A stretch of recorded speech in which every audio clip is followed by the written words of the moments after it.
নমস্কার বন্ধুরা, সুমাস কিচেনে আপনাদের স্বাগত জানাই। আজকের রেসিপি হলো কুলফি। খুবই অল্প উপকরণে এই কুলফিটা বানিয়ে দেখাবো। চলুন তাহলে দেখা যাক। এখানে নিয়েছি আলমন্ড বাদাম, কাজু বাদাম আর কিছুটা পিস্তা বাদাম। আপনার কাছে পিস্তা বাদাম না থাকলেও না দিতে পারেন। এই বাদামগুলো পাউডার ফাইন হবে না, একটু দোতরা হবে। এখানে আমি 500 গ্রাম দুধ ব্যবহার করছি, প্যাকেট দুধ।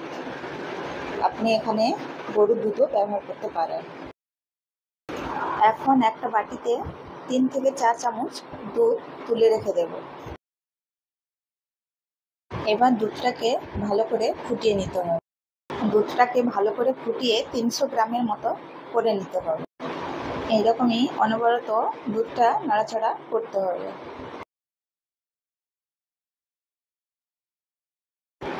এখানে বাটিতে যে দুধটা উঠিয়ে রেখেছিলাম তার মধ্যে দিয়ে দেব কাস্টার্ড পাউডার। আমি এখানে ভ্যানিলা কাস্টার্ড পাউডার ব্যবহার করছি, আপনি এখানে যে কোনো কাস্টার্ড পাউডার ব্যবহার করতে পারবেন। এবার ভালো করে মিশিয়ে নিতে হবে। দেখুন বন্ধুরা, আমার মেশানো হয়ে গেছে। দুধটা ফুটে ফুটে দেখুন কতটা কমে গেছে। এবার এর মধ্যে হাফ কাপ চিনি দিয়ে দেবো। এবার চিনিটাকে ভালো করে মিশিয়ে নিতে হবে। চিনিটা মেশানো হয়ে গেছে। এবার দুধে মেশানো কাস্টার্ড পাউডারটা এবার একটু এরকম মিক্স করে দুধের মধ্যে দিয়ে দিতে হবে। এখানে গ্যাসের ফ্লেমটা সিম করে নিতে হবে। 2 থেকে 3 মিনিট কুক করার পর মিশ্রণটা ঘন হয়ে যাবে।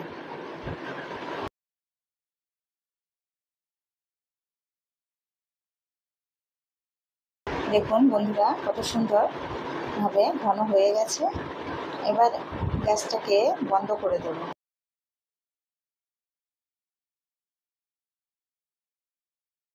এবার এটা নামিয়ে ঠান্ডা করে নিতে হবে ভালো করে। দেখুন বন্ধুরা, কত সুন্দর ঘন হয়ে গেছে। এবার এটা মিক্সার জারে ঢেলে নেব। এই কুলফি বানানোটা এতই সহজ যে কেউ বানিয়ে নিতে পারবে। খুবই অল্প উপকরণে কুলফিটা তৈরি হয়ে যায়। এটা ভালো করে স্মুথ করে পেস্ট বানিয়ে নিতে হবে। দেখুন কত সুন্দর পেস্ট বানানো হয়ে গেছে। এবার আমি যে ড্রাই ফ্রুটগুলো পাউডার করে রেখেছিলাম ওটা আমি এবার দিয়ে দেবো। ওর সঙ্গে এলাচের পাউডার একটু দেবো, দিয়ে ভালো করে মিশিয়ে নেব। বন্ধুরা, ভিডিও ভালো লাগলে সাবস্ক্রাইব দেবেন, লাইক দেবেন, যতটা সম্ভব শেয়ার করে দেবেন, কমেন্ট করে জানাতে ভুলবেন না। দেখুন মেশানো হয়ে গেছে।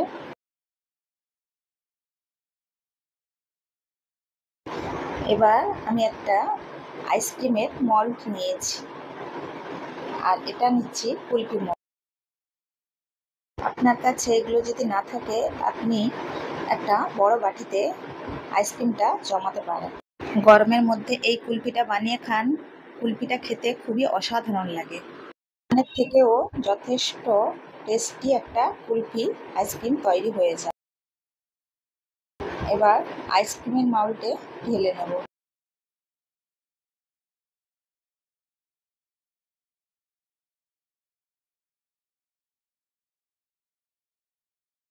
এবার এগুলোকে ওই আইসক্রিমের স্টিক দিয়ে বন্ধ করে নেব।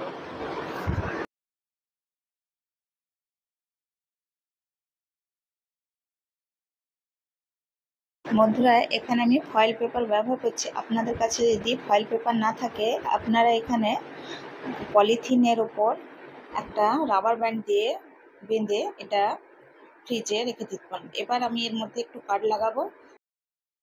এবার আইসক্রিম স্টিক ঢুকিয়ে দেবো এর মধ্যে। এই কুলফিটা 4 থেকে 5 ঘন্টার মধ্যে তৈরি হয়ে যায়। আপনারা চাইলেন ওভারনাইটও রাখতে পারেন। 5 ঘন্টার পর আমি খুলে দেখাচ্ছি। দেখুন কত সুন্দর জমে গেছে। এবার এটাকে একটু জলের মধ্যে 2 থেকে 3 সেকেন্ড এরকম ঢুকিয়ে রাখতে হবে। দিলে খুবই তাড়াতাড়ি এটা মোল্ড থেকে বেরিয়ে চলে আসবে। দেখুন কত সুন্দরভাবে বেরিয়ে এসছে বন্ধুরা।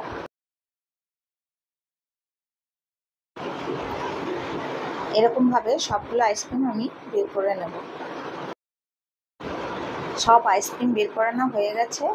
এর ওপর আমি কিছুটা ড্রাই ফ্রুটস চপ করে রেখেছিলাম।